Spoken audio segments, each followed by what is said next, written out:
कि जिसके घर में भगवान गणेश की नृत्य की मूर्ति लगी रहती है, उस घर में जितने भी परिवार के लोग रहते हैं वो कहीं ना कहीं 24 घंटे काम में लगे रहते हैं, पर उनको शांति रत्ती भर की नहीं मिलती है। यहां तक का व्याख्यान शिव महापुराण करती है महाराज। लोगों को शौक चला, गणेश जी ढोल बजा रहे हैं, वो मूर्ति का फोटो घर में लगा दिया, घर में मूर्ति का फोटो लगा दिया कि गणेश जी ढोल बजा रहे हैं, गणेश जी नाच रहे हैं, वो मूर्ति का फोटो तुरंत घर में लगा दिया। वेद व्यास जी ने कुमार खंड के अंदर वर्णन करा, यदि देवता की अपमानजनक मूर्ति या स्मरण पूजन का भाव अगर कहीं लगाया भी जाता है तो उस घर में शांति रत्ती भर की नहीं रहती है महाराज। यहां तक शिव महापुराण कहती है कि भगवान शंकर का शिवलिंग आप घर के अंदर रख सकते हो, भगवान शंकर का शिवलिंग घर में रखकर पूजन कर सकते हो, भगवान शंकर के शिवलिंग का आप स्मरण कर सकते हो, भगवान शंकर के शिवलिंग की आप पूजन कर सकते हो। पर शंकर, जब शिवपुराण खुद कह रही है कि शंकर का जो भौतिक स्वरूप है, शंकर का जो शारीरिक स्वरूप है, जैसे आप शिव महापुराण के पीछे जो बैनर दिख रहे हो, इस बैनर में शंकर जी का जो स्वरूप दिखाया जा रहा है, ऐसी मूर्ति तप करने वाली, ऐसी मूर्ति आशीर्वाद देने वाली, ऐसी मूर्ति जो भगवान शंकर का मूल स्वरूप दर्शाती हो, ऐसी मूर्ति घर के अंदर नहीं रखी जाती। स्वयं शिव महापुराण करे, फिर वो मूर्ति छोटी हो चाहे बड़ी हो, फिर वो मूर्ति कितनी भी बड़ी आकृति की हो, शिव महापुराण की कथा कहती है। हाँ, शिवलिंग जो भगवान शंकर का एक मूल बिंदु है, भगवान शंकर का एक मूल बिंदु विराजमान है, भगवान शंकर का एक मूल बिंदु का निर्माणित है, वो शिवलिंग आप छोटे से छोटा, बड़े से बड़ा कैसा भी रख सकते हो। शंकर को एक बेलपत्र भी अगर हम समर्पित कर रहे हैं तो वो आखी हो, एक चावल का दाना भी हम शिव को दे रहे हैं तो वो आखा हो, एक पुष्प भी अगर हम भगवान शंकर को दे रहे हैं तो आखा होना चाहिए, श्रीफल भी दे रहे हैं तो आखा होना चाहिए। इसलिए शंकर जी के मंदिर में नारियल नहीं फूटता, आखा। समर्पण भी हो तो पूर्ण हो, आखा, आधा नहीं। कुएं के पास की सफेद दुर्वा, कुएं के पास की सफेद दुर्वा, यदि 41 दुर्वा प्रत्येक बुधवार को गांठ लगाकर गणेश जी को समर्पित कर कर वापिस उठाकर उस दुर्वा को खाली पेट, आपके घर में भी गणेश जी होंगे, उनको समर्पित करो, खाली पेट इस दुर्वा को केवल चबा चबा कर खा लो और आधे घंटे बाद पानी को पी लो। बुधवार की बुधवार 5 बुधवार करना, गणेश जी को चढ़ाना, सफेद दुर्वा को गणेश जी को समर्पित कर कर चबा चबा कर खाना। उदर की प्रॉब्लम, जो भी मसा आदि की प्रॉब्लम होती है, उदर से जुड़ी हुई होती है, जिस चीज से जुड़ी होगी, पेट की जितनी प्रॉब्लम होगी, आपको जितनी भी प्रॉब्लम होगी वो सारी 5 बुधवार करना, छठे बुधवार को जरूरत ही नहीं पड़ेगी। कितनी भी प्रॉब्लम हो पेट से, कितनी पेट से जुड़ी हुई प्रॉब्लम जितनी भी होगी, समाप्त। यही दुर्वा शिव महापुराण की कथा कहती है।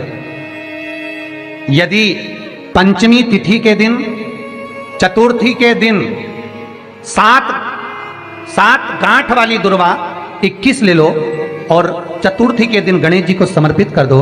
पंचमी तिथि को उस दुर्वा को उठाकर दूध में डाल दो और उस दुर्वा को दूध में डालकर उस दूध में उस दुर्वा को मल लो, और जिसके सफेद चमड़ी पड़ गई हो, चर्म रोग हो गया हो, उस दूध को उस दुर्वा के साथ, दूध नहीं भी हो तो पंचमी के दिन दुर्वा का लेपन शरीर पर कर लें। आधे घंटे तक करने पर पंचमी को प्रदोष काल में स्नान कर लें। महाराज, आपको चर्म रोग में आराम लग जाएगा, सफेद चमड़ी अपने असली रंग में आना प्रारंभ हो जाएगी। गणेश पुराण दुर्वा का महाराज 21 दुर्वा के 108 बंडल बना लो।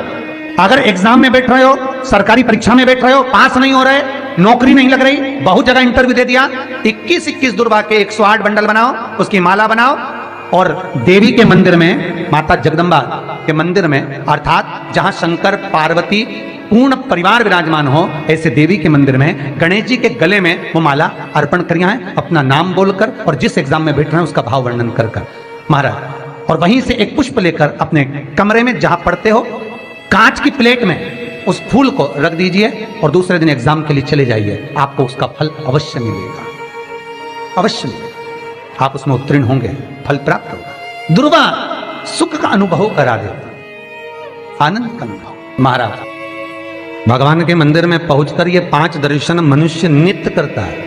पहला भगवान के चरणों का, दूसरा भगवान के नाभि कोश का, तीसरा भगवान के वक्षस्थल का, चौथा भगवान की शिखा का और 5वां भगवान के नयन का। सबसे पहला दर्शन जब हम भगवान के मंदिर में पहुंचकर जाकर करें तो वो भगवान के चरण होना चाहिए, परमात्मा के चरण।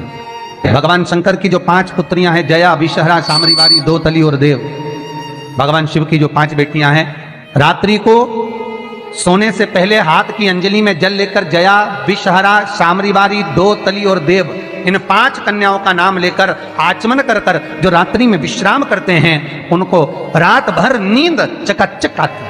फिर उनको कोई चिंता न करने की जरूरत नहीं पड़ती, वो मस्त आनंद में सोते, गोली खाने की भी जरूरत नहीं पड़ती उसको, गोली भी नहीं खाती।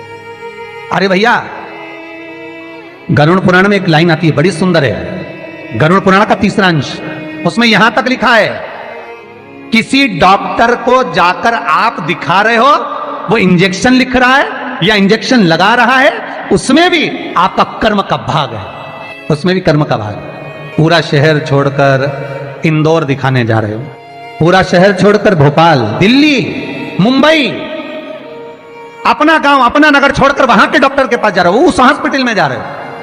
क्यों? पुराना है, चुकाना है, वहां तक लेकर जाएंगे, तुमको चुकाना पड़ेगा।